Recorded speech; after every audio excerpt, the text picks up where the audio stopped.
नमस्ते दोस्तों।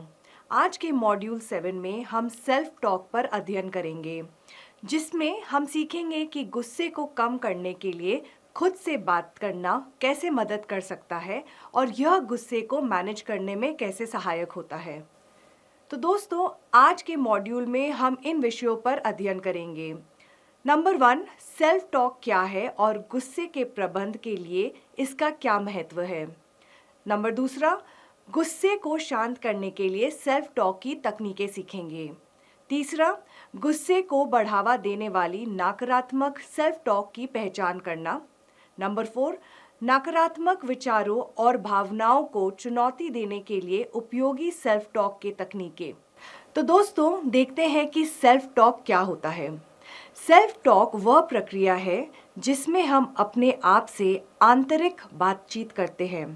यह बातचीत सकारात्मक या नकारात्मक हो सकती है और यह हमारे विचारों, भावनाओं और व्यवहार को प्रभावित कर सकती है। तो दोस्तों, देखते हैं कि सकारात्मक और नकारात्मक भावनाएं क्या होती हैं। कुछ उदाहरण देना चाहूँगी। नकारात्मक भावनाएं जैसे कि गुस्सा, निराशा, कुंठा, शत्रुता और डर। और सकारात्मक भावनाएं जैसे कि सावधानी, प्यार, लगाव, सहानुभूति, गर्व। आत्मविश्वास में वृद्धि। सकारात्मक सेल्फ टॉक आत्मविश्वास को बढ़ाती है, आपकी क्षमताओं और योग्यताओं को मजबूत करती है और एक आशावादी दृष्टिकोण को प्रोत्साहित करती है। तनाव प्रबंधन में सुधार। सकारात्मक सेल्फ टॉक तनाव को प्रबंधित करने के मदद करते हैं, नकारात्मक विचारों से ध्यान हटाकर समस्याओं को सुलझाने और लचीलापन बढ़ाने पर केंद्रित करती है। भावनात्मक नियंत्रण में सुधार। सकारात्मक सेल्फ टॉक भावनाओं को मैनेज करने में सहायक होती है, चिंता और तनाव को कम करती है और एक शांत और संतुलित मानसिकता को प्रोत्साहित करती है। प्रेरणा में वृद्धि। प्रोत्साहक सेल्फ टॉक प्रेरणा और धैर्य को बढ़ाती है, जिससे चुनौतियों का सामना करना और लक्ष्यों को प्राप्त करना आसान हो जाता है। समस्या सुलझाने की क्षमता में सुधार।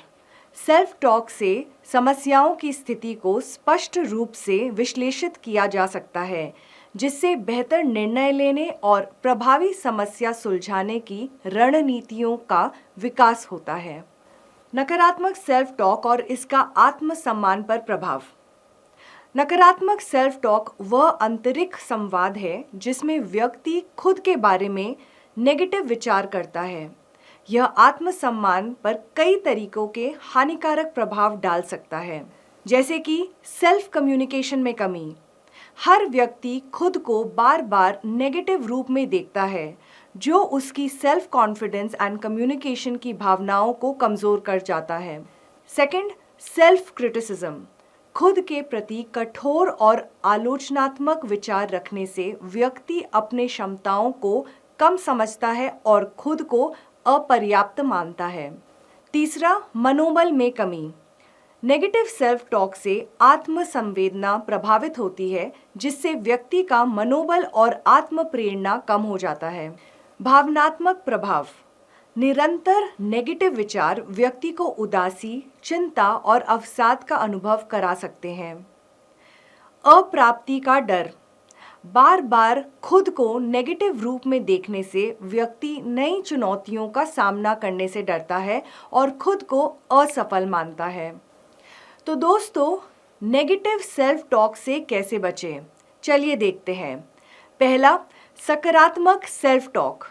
नकारात्मक विचारों को पहचानें और उन्हें सकारात्मक विचारों से बदलें। नंबर 2, स्वयं को प्रेरित करें। अपनी सफलताओं और ताकतों पर ध्यान दें। नंबर 3, प्रेरणादायक वाक्यांश। सकारात्मक और प्रोत्साहक वाक्यांशों का उपयोग करें।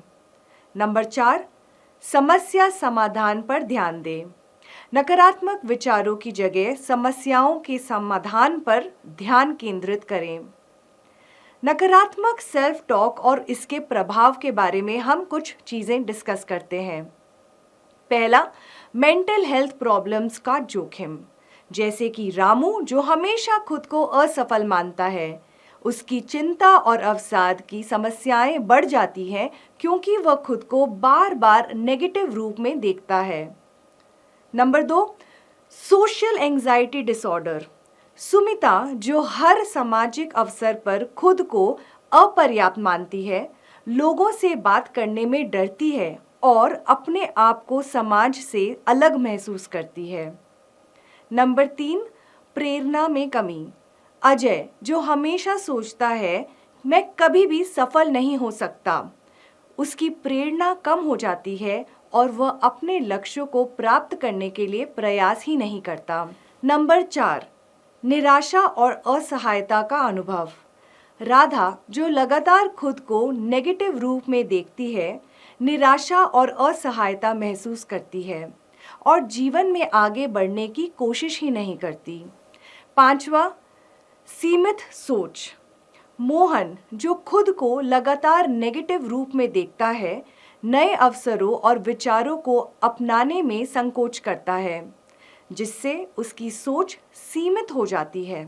6वां पॉइंट, आवश्यकता और असुरक्षा का आभास।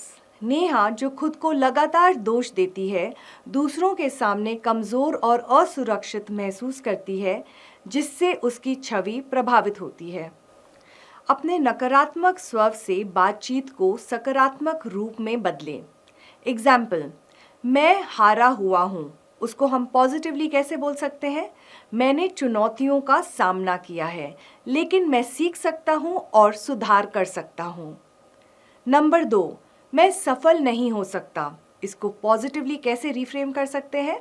मैं मेहनत और समर्पण से सफलता प्राप्त कर सकता हूँ। नंबर 3, मैं अमीर नहीं बन सकता, इसको पॉजिटिवली कैसे बोलेंगे? मैं मेहनत और सही योजनाओं से वित्तीय सफलता प्राप्त कर सकता हूँ। 4था, मैं ताकतवर नहीं हूँ, इसको पॉजिटिवली बोलेंगे, मैं अपनी ताकत को पहचान सकता हूँ और उसे और मजबूत बना सकता हूँ।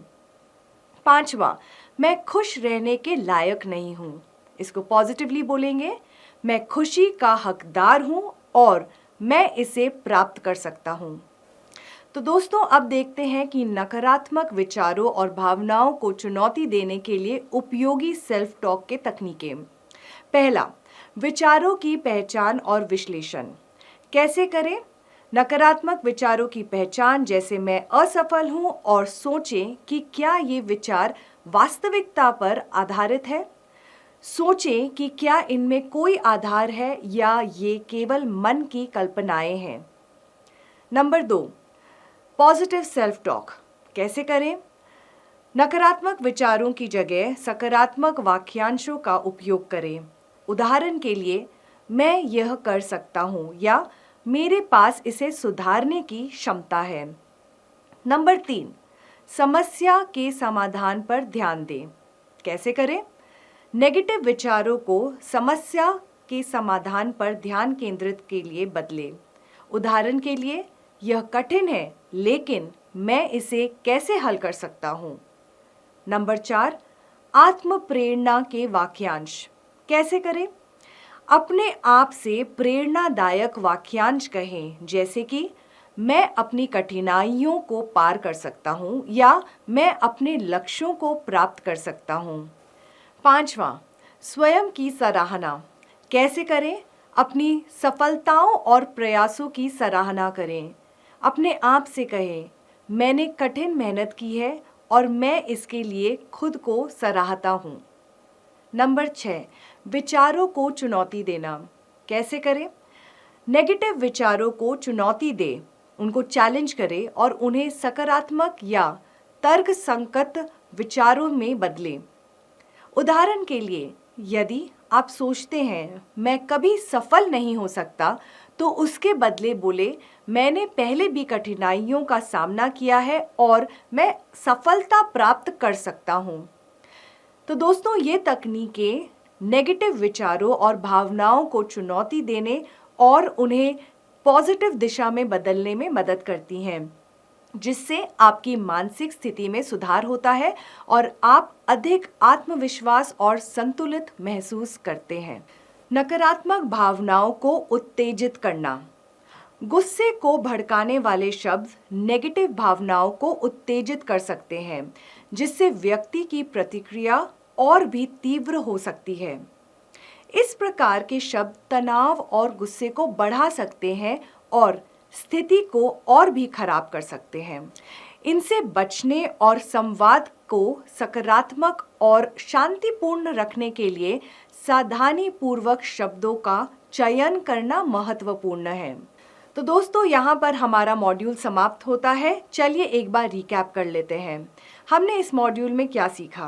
पहला, हमने सेल्फ टॉक की अवधारणा और इससे गुस्से में प्रबंधन में महत्व को समझा। सेकंड, गुस्से को दबाने के लिए सकारात्मक सेल्फ टॉक की तकनीकें सीखी। तीसरा, नेगेटिव सेल्फ टॉक को कैसे पहचाने और उसके प्रभावों के बारे में हमने चर्चा की।